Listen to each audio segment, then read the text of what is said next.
Hi everyone, it's Nicole McWork and welcome to Stamp Timber at Simon Says Stamp. Today I'm going to share a card using my favorite things plus some of the exclusive Simon Says Stamp stamps and dies. The card I'm going to create for you is this card with the little girl holding the bottle of nail polish with the die cut border that says absolutely. And I'm going to show you all the stamping techniques I'm using since we're celebrating Stamp Timber. I already pre-cut a bunch of the pattern paper I'm going to use. All the pattern paper I'm using is from the 6x6 paper pad from My Mind's Eye. It's from For the Record 2. The first thing I'm going to do is take this background stamp from Impression Obsession, and these are really great background stamps. They're big squares, and so they'll completely cover the front of a stamped card if that's what you're wanting to achieve. For this particular example, I am going to be using this Crackleek, I think is how you say it, background. And I just want to subtly distress my pattern paper. You can see it's a pretty basic polka dot paper, and I just want to add just a little bit of distressing to it. So I inked it up with the Bubblegum Hero Arts Shadow ink, or the mid-tone ink, and I'm just going to press my paper right onto my inked stamp, and there you can see that great inked background, that distressing. I really love the way that looks. It adds a nice subtle distressing. A lot of times I would achieve this look, or I do achieve this look, a similar look with like spray mist from Studio Calico, or any spray mist that you might have, but you don't get that exactness that you get with a stamped image. So you might not get those splatters right where you want it. So that's what I really like about the look of these stamps that have the great texture backgrounds. I'm going to use another background here to give the solid side of this 6x6 pattern paper some texture. Now I inked it before I run it through my die cutting machine simply because I think that's easier. You could do it after if you wanted to. I just chose to do it before because, like I said, I think that that's just a tiny bit easier. When you're using these dies, they are thinner dies, and Memory Box makes an adapter that works perfectly with these, so you get a nice, crisp die cut image every single time. And so it's just this thin metal shim, so you'll put your die face down on the paper that you're going to want to die cut and create your sandwich like normal and run it through your machine. And you can see it isn't any harder to put through your machine, but that just tiny little bit of added pressure gives you a perfectly die cut image right away. So look how great that looks. That's a precisely cut word there that might not have die cut all the way through without the right kind of sandwich or shim there. So I'm just going to take my paper trimmer now and die cut this just a little bit. I just want to cut each end so that I leave that paper underneath. It'll make it easy to adhere this to my card. So I just kind of quickly cut. Didn't get that quite even, so I just did it again real quick. Pop that out. And there you can see the word absolutely. Next, I'm going to take the Butter Bar Shadow or Midtone ink from Hero Arts, and I'm going to ink up one of the coordinating phrase stamps that work with this die cut word absolutely, and this says proud of you. And I'm just going to stamp it on this little kind of cream strip of pattern paper. And you can see how the card is kind of coming together. Now I did leave that green tone-on-tone strip there at the top, but I am going to move that around a little bit later, as you saw in the finished card. Now I inked up another stamp. This is a splatter, and I'm just going to add, and I inked it up with the white chalk ink from Hero Arts, and I'm just going to press my red pattern paper to that, and it gives it a really subtle distressed look with that soft white ink, but it really coordinates well back with the same look I think I told you the wrong name of this stamp at the beginning of the video. I apologize. The Impression Obsession is the splatter that I use for both the red and the orange pattern paper there. So same stamp, different ink color, just to kind of add distressing all the way from the top of the card to the bottom.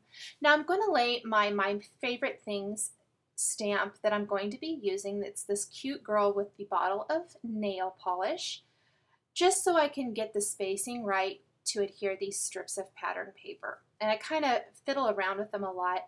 What I ended up doing, I had originally thought I wanted that word absolutely to really pop off the backgrounds, and I felt like it blended into that orange background too much. So I liked the green behind it. But with that green behind it, I didn't like how that green strip kind of cuts through the back of her legs. So ultimately, I will remove that, cut a thinner strip of that to add that pop of green a little bit lower in the card, and then I'll add a shadow I'll die cut the word absolutely again from some gray cardstock and kind of give it a shadow effect here in a little bit. So I'm just going to arrange all of these pieces here, and you can see they are all hanging off the side of the card, and that is okay for right now. This gives me a little room to play around. I intentionally left all of them longer so that I would be able to kind of adjust them according to where I position the girl and everything else on the card. So I didn't trim anything down because I didn't want to be stuck having to leave it that way, just in case it wasn't quite right. So you can see here, originally I wanted to use the phrase that goes with the girl stamp that says, "You are so polished," and I stamped it on that green paper. I'm going to restamp that on the orange polka dot background as we move along in this layout. So I'm just going to add a little adhesive and start layering these pattern paper strips. Now I wanted to add just a little ribbon trim that I have from my stash, and so I'm going to use some liquid glue adhesive, this is from Helmar, to adhere my ribbon. Because I had already attached the pattern papers to my card base, a lot of times I'll machine stitch that down, but I don't want machine stitching to show on the inside of my card. So I'll use a liquid adhesive that works for ribbons or trims that doesn't like bleed through and make a big goopy mess, and this is one of those that works well for that. I am going to speed through the coloring process for this girl simply to save time and to not bore you all with the coloring, but I did want to include it in the video. I did start with her skin. All of the Copic markers, the colors that I used, I took a picture of those and I included them here in the blog post so that you can know exactly which colors I used. I usually always, when I'm coloring a person, I almost always start with their skin. I kind of work from their skin out. I do the skin and then I do the hair and then anything else kind of, you know, as it suits my purpose. Now when coloring hair, I tend to use more of kind of a feathering approach, I guess I kind of call it semi-feathering. It depends on the hair. This particular hair, the stamped image doesn't have a lot of texture. Sometimes your stamps of people will have more of a hair texture just in the stamp design, but you don't want to over blend it. So I like to add lots of feathering, and I tend to go back over it and back over it, but I always start with my lightest color and work to my darkest and then kind of feather in the lighter again just to blend it together a little bit better. Now, one thing you can keep in mind when coloring an image that you're going to cut out, you don't have to be terribly careful to stay in the lines on those outside pieces. So I kind of started flicking it outside of the lines because I am going to cut her out, and there was no sense in trying to be too perfect with this. I am coloring in the little bottle of nail polish. I'm using a really light color that kind of blended all. That was my base color, and then a darker color there on top. You can see, go over it a couple times. It's one of the great things about Copics is you can go over it and go over it to get it blended to just exactly the way you want. You might wait a little bit in between each coloring so it doesn't bleed outside of the lines, but other than that, super fun.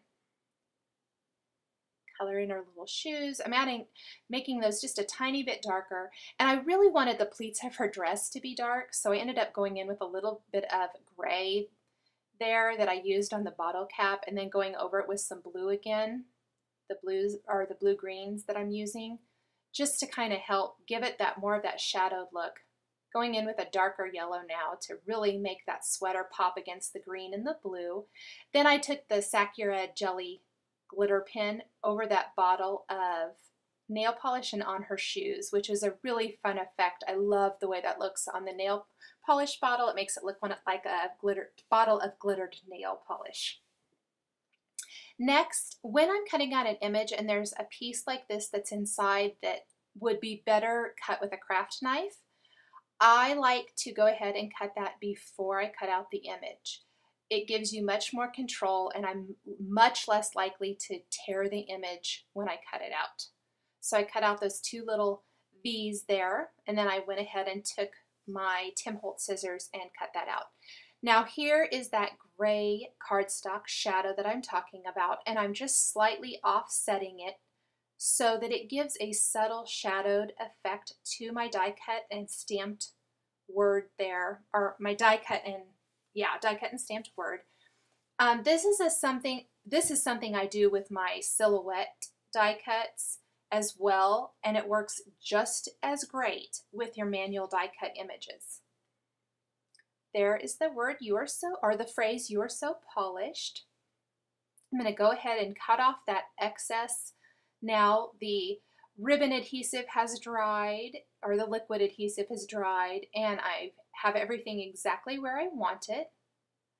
And I can add the cutout and colored little girl. I'm going to use the tiny attacher just to add a little bit of embellishment to that phrase strip on the white.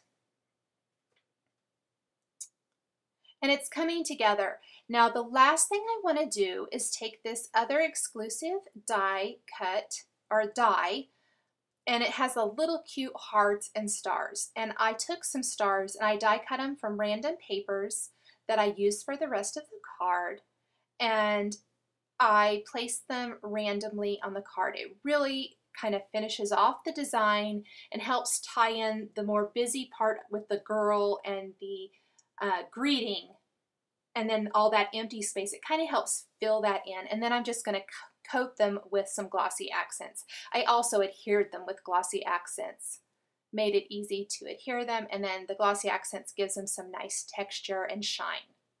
So there is the card all finished. I have a couple more cards I created using the My Favorite Things stamps plus dies and stamps that are exclusive to Stamptimber at Simon Says Stamp. Here is one with a little superhero boy, and that's from My Favorite Things. And then I used the cloud.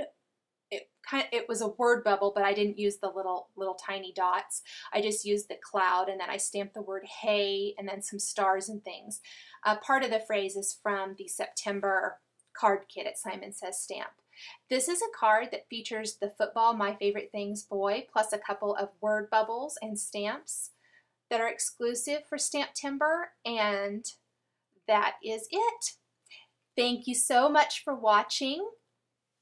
I hope you are enjoying Stamptimber at Simon Says Stamp. I know I am. Be sure to check out the Simon Says Stamp blog every day in September for lots of inspiration. See you next time.